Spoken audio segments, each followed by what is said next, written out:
নজর রাখবো পরবর্তী সংবাদে। লামপ্রাহাটি এলাকায় কার্যকর্তা সম্মেলনের আয়োজন করা হয়েছে। অবশ্য বিজেপির 46তম প্রতিষ্ঠা দিবসকে সামনে রেখেই এই সক্রিয় কার্যকর্তা সম্মেলন, এবং সেখানে মুখ্যমন্ত্রীর হাত ধরে 50 পরিবারের 140 জন ভোটার বিজেপি দলে যোগদান করেছেন। টাকারজোলা বিজেপি মণ্ডলের উদ্যোগে 46তম ভারতীয় জনতা পার্টির প্রতিষ্ঠা দিবস উপলক্ষে লামপ্রাহাটি এডিসি ভিলেজ এলাকায় বিজেপির কার্যকর্তা সম্মেলনের আয়োজন করা হয় মঙ্গলবার বিকেল নাগাদ। আর এই কার্যকর্তা সম্মেলনে প্রধান অতিথি হিসেবে উপস্থিত ছিলেন রাজ্যের মুখ্যমন্ত্রী ডক্টর মানিক সাহা। তাছাড়াও মঞ্চে উপস্থিত ছিলেন টাকারজোলা বিজেপি মণ্ডল সভাপতি নির্মল দেববর্মা, সঙ্গে ছিলেন গোলাঘাটি মণ্ডল সভাপতি নারায়ণ দেবনাথ, বিজেপির প্রদেশ সাধারণ সম্পাদক বিপিন দেববর্মা, বিজেপির সিপাহীজলা জেলা উত্তরের সভাপতি বিপ্লব চক্রবর্তী সহ অন্যান্য নেতৃত্বরা। এদিনে উত্তরীয় ফুলের তোড়া দিয়ে মুখ্যমন্ত্রীকে বরণ করে নিলেন টাকারজোলা মণ্ডল সভাপতির মোর্চার নেতৃত্বরা।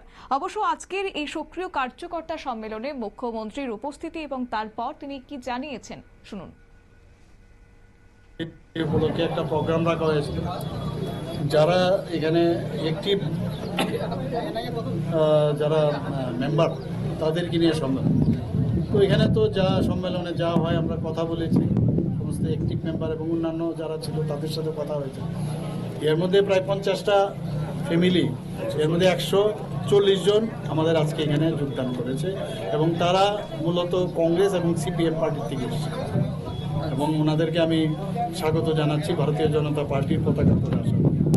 আমি আপনাদের মাধ্যমে অন্যান্য যারা জনজাতি ভাই বোনেরা আছেন, যে মোদিজি যেভাবে জনজাতিদের জন্য চিন্তা করেন, আমাদের সরকারও যেভাবে জনজাতিদের জন্য চিন্তা করেন, এগুলো জেনে আপনারা যদি ভারতীয় জনতা পার্টিতে এসে যোগদান করেন আগামী দিনে, তাহলে এই রাজ্যকে শক্তিশালী করতে পারবো, দেশকে শক্তিশালী করতে পারবো। স্যার, আগামী যে বিধানসভা সাবজেক্টের যে এডিসি ইলেকশন আছে, ওই ইলেকশন নিয়ে যে আপনার বিজেপি তরফে কি মনে আছেন যে পার্টি? না, ইলেকশন হবে, আমরা ইলেকশন লড়বো, এত অসুবিধা নেই। আমরা তো এখন ভারতীয় জনতা পার্টি শুধু একাতই সরকার না, এখন আমাদের সাথে আইপিএফটি আছে, মোথা আছে। আমরা সব পার্টির সাথে কথা বলে কিভাবে আমরা রণকৌশল নেব সেটা আমরা সবাই কথা বলে তখন জানাবো। আপনারা শুনলেন মুখ্যমন্ত্রীর বক্তব্য। অবশ্যই দিনের সক্রিয় কার্যকর্তা সম্মেলনে রাজ্য সরকার কর্তৃক জনজাতিদের বিভিন্ন উন্নয়নমূলক কর্মসূচিগুলি তুলে ধরেন মুখ্যমন্ত্রী। তাছাড়া কেন্দ্রীয় এবং রাজ্য সরকার কর্তৃক পাহাড়ের উন্নয়নের লক্ষ্যে যে সমস্ত কর্মসূচিগুলি হাতে নিয়েছেন সেই সমস্ত বিষয়গুলি নিয়ে বিস্তারিত আলোচনা করেছেন সক্রিয় কার্যকর্তা সম্মেলনে মুখ্যমন্ত্রী।